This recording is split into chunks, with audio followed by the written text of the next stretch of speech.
This hour about the Orlando shooter, the owner of a Port St. Lucie gun shop, where the Orlando shooter spent time training, even buying some of his guns, just finished talking to the media. The Now's Carson Chambers joins us live from where that location is right now. Carson? Right, just a large group of media out here waiting for the gun store owner. It's also a range here in Fort Pierce. I'm going to give you a look here. They have been shut down all day, but that was on their own. ATF did not shut them down, but they were here to do an inspection. Now, we have learned Omar Mateen actually came to this Fort Pierce gun range 5 times in the days leading up to the massacre. The gun store owner here called him an evil man. Took the security classes, so I can't really discuss that with you. I can tell you and recommend you contact the Florida Department of Agriculture Division of Licensing. They're responsible for any security licenses being issued, as well as the concealed carry permit in the state of Florida. There have been a couple questions directed to me regarding whether this evil person bought body armor here. Number one, he's familiar to me, vaguely. I don't know him personally. He's been here. Obviously, he purchased 2 guns legally. I have no recollection of anybody asking for body armor, number one.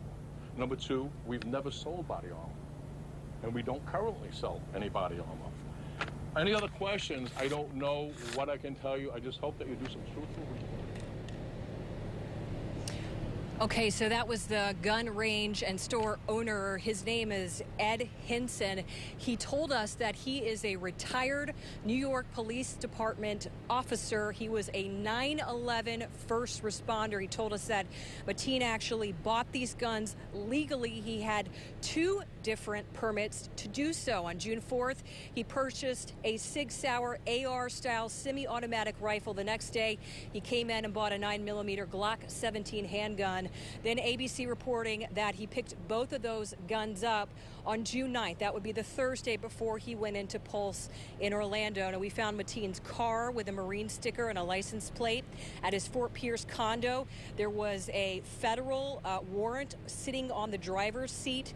It was covered in evidence tape. We have confirmed he was not military, instead employed as a security guard for G4S. It's the largest private security company in the world, and lived at this condo where neighbors are absolutely floored.